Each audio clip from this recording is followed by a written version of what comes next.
What's good, everybody? It's the Real AG here, back at you again on the Lockdown Defense Sports Network. And y'all should already know at this point, the Hit Squad's back, dropping another week of our preseason preview content. This week, we're going to be looking at the NFC South, which could be up for a little bit of a dogfight as to who will claim the title this year, with a lot of teams in the division outside of one. Looking at you, Saints, making some promising moves. So it should be an exciting division to watch nonetheless for this season. To kick things off for this week, we're going to be looking at those Bucs down in Tampa Bay and what is ultimately in store for them in 2025. Quick recap as to what the Tampa Bay Bucs did last year. Ultimately went 10-7. First in the NFC South, which I should note was their fourth straight year of winning the division. They improved from 2023, adding one more win, went from 9-8 to 10-7. But I think the franchise would ultimately call 2024 a failure, given that they lost in the wild card round of the Commanders 23-20. But, moving ahead to 2025, the Bucs offseason in a nutshell, I would say was overly successful. I think there was a very clear theme to retaining their core players and making impactful additions, through the free agency and the draft. I thought they were pretty successful at retaining, identifying and retaining the guys that they deemed to be in their core, and, ultimately probably letting some Tampa Bay lifers finish their career out. They also, like I said, made impactful additions in free agency and in the draft, and I thought, filled specific holes in their roster rather than making, big splashy and potentially risky moves. So, let's just dive into what they did, progressing through this offseason here. First and foremost, look at their, notable free agent signings here. Like I said, I think that the overall theme was retain our core and make impactful additions. You can see the damn near CVS receipt of people they re-signed, important ones obviously being Chris Godwin on a pretty team-friendly deal at 3 years, $66 million. Re-signed Ben Bredson, who's a guy I noted as, their starting guard last year. Brought back Levante David, again, probably to kind of one last ride with the team, but 1 year, $10 million deal, and re-signed Anthony Nelson, as well as some other ones to name a few. But as you can see there, like pretty big theme or objective for the offseason was to retain a lot of the guys they've been successful with up to this point. Looking at the big ticket free agents, if you want to call it that, they weren't really that active in the free agency market. The biggest move here obviously is adding edge rusher Hassan Reddick through whatever debacle he had in New York. They did bring him in on essentially, 1 year prove-it deal at $14 million. That's a move that just take the locker room issues aside out from last season. I mean, he probably still has some left in the tank and, immediately bolsters your pass rush and, like I said, addresses a significant area of need that they had in the offseason. Some other additions to note, they signed, linebacker Anthony Walker to a 1 year deal, as well as the cornerback Vildor. So, again, just adding to those positions of need on the defensive side of the ball, through free agency. Moving on to the draft, first and foremost, I thought the Bucs had a pretty great draft, honestly. Didn't really make like any splashy moves, didn't trade picks away, just, kind of let the board fall and took what came to them. I think the most controversial pick, if you want to call it that, is the one they had in the first round, obviously taking wide receiver Emeka Egbuka out of Ohio State. And I think it's just controversial from the aspect of it's not necessarily a position of need right now. But, I think it's an excellent pick for a multitude of reasons, really. First and foremost, it's the building block for the future. Mike Evans is not going to be around forever. Chris Godwin is kind of in a similar trajectory in terms of how much time he's got left on Father Time's clock. So, you immediately are giving yourself a pretty elite trio of wide receivers. You're building for the future. And with Egbuka, you're giving him some pretty good mentors to develop under. So as controversial as the pick may be, they got, potentially the next best wide receiver in the draft at 19 and can build from there with, the roster they have. So love that pick. Day two was obviously focused on improving their secondary, which was another huge area of need, outside of edge rusher on the defensive side of the ball. Took Benjamin Morrison out of Notre Dame in the second round, and then Jacob Parrish out of Kansas State in the third round. I think both picks are great. Parrish specifically, I think, a potential steal in the draft at the third round. And I think a guy that can come in and immediately compete to be their, slot corner type guy. So to get someone like that potentially in the third round, huge move. I also like Benjamin Morrison. He carries his own injury concerns, but if he gets past, the hip injury that he had, I mean, that's a hell of a corner to be added in the second round as well. So again, just, not making splashy moves or splashy picks, letting the board fall and being methodical and addressing those areas of need. And then as we could see, the theme continued in day three, just doubling down on the edge rush need, taking David Walker out of Central Arkansas in the fourth round and Elijah Roberts out of SMU in the fifth round.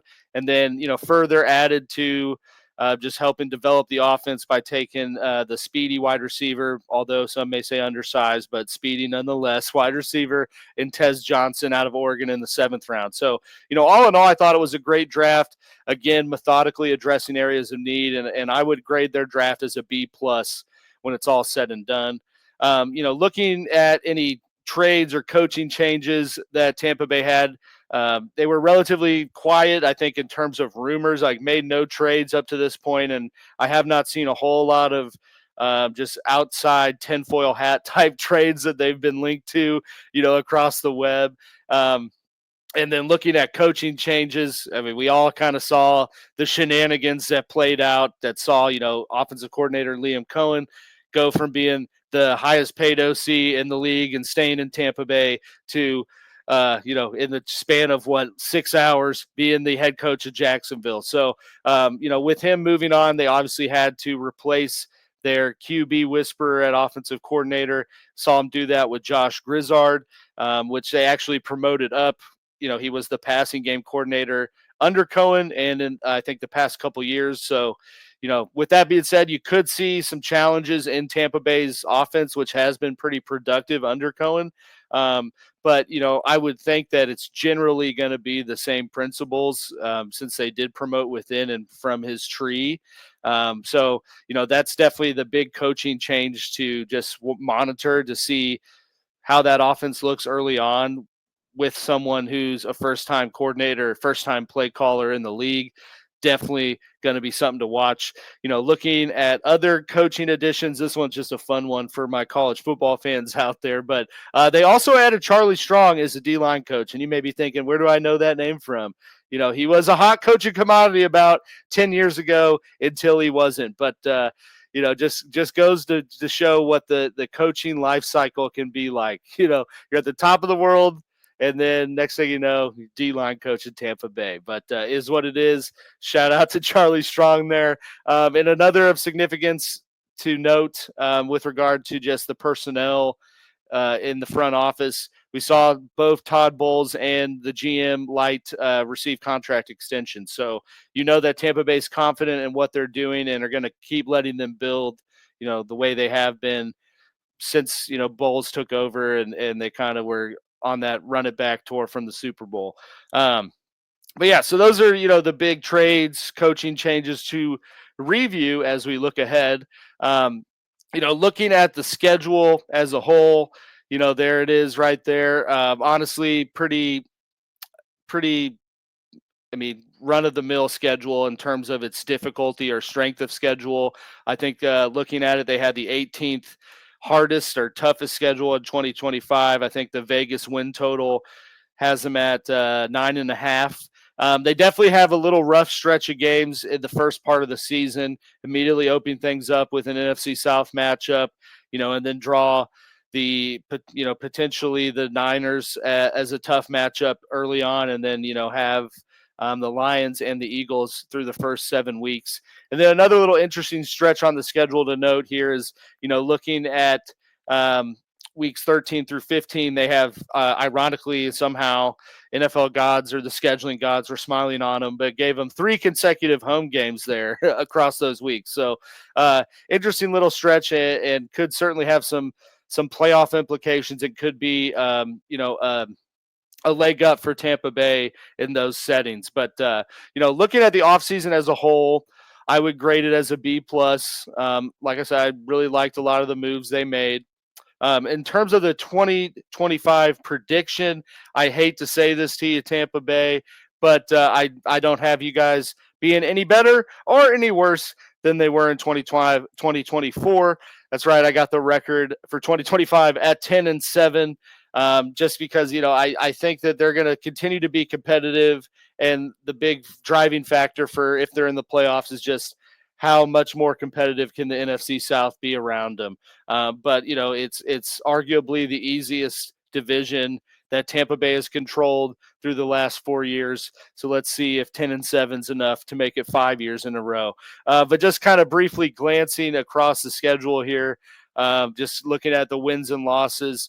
I got them starting the season 3-0, banging off wins against the Falcons, the Texans, and the Jets. I see him taking the first L in week 4 against Philly because it's Philly. I see him bouncing back week 5, beating the Seahawks, losing to the Niners in week 6, losing to the Lions in week 7, beating the Saints in week 8.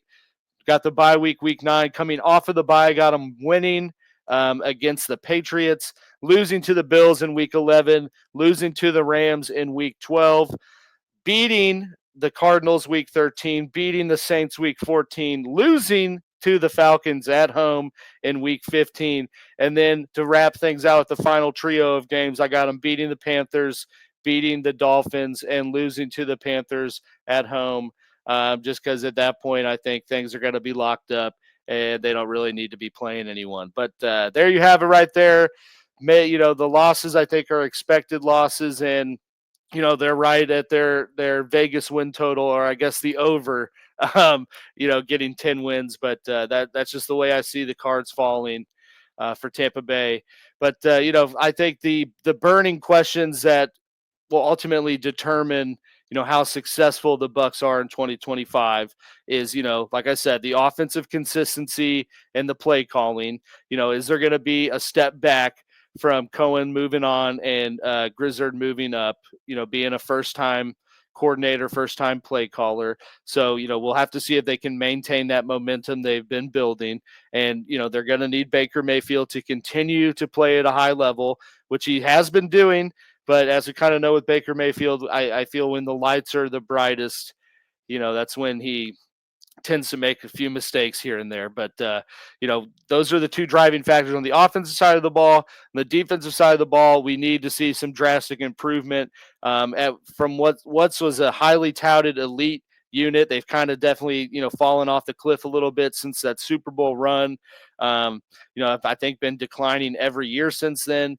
We've seen them, through this offseason trying to address the areas of need, trying to significantly bolster their edge rush, adding more guys in the secondary, which you would hope improves things, but that is to be determined for 2025. And then, like I said, ultimately, how competitive is the NFC South going to be around them? The Falcons have been potentially improving every year and potentially are poised to take a big step forward. Also moving on from Cousins to Penix, who is allegedly supposed to be someone that will make their offense more explosive. So we'll see what Atlanta does. And then on top of that, you have the Panthers and Carolina, who have certainly shown signs of growth. And, I've been building around a young core of, 5 straight top 5 picks. So, those are certainly driving factors as well, though, because if one of those two teams takes a significant step forward, it's going to be tough sledding for Tampa Bay to win the NFC South 5 straight years. But we will see. We'll put a pin in this and see where we're at the end of the year. But that rounds up our preseason preview 2025 review for the Tampa Bay Buccaneers, ladies and gentlemen. As always, please be sure to like this video, hit that subscribe button down below if you have not already, to not make sure you don't miss out on any other videos. If you want to get at me or any of our fellow hit squatters, there is our social info right there, as well as if you want to look for more Lockdown Defense content. We are anywhere and everywhere your smartphone can take you. And so until next time, ladies and gentlemen, please enjoy the rest of our NFC South coverage for this week. And I will see you when I see you. Make sure y'all out there stepping up and locking it TF down, baby.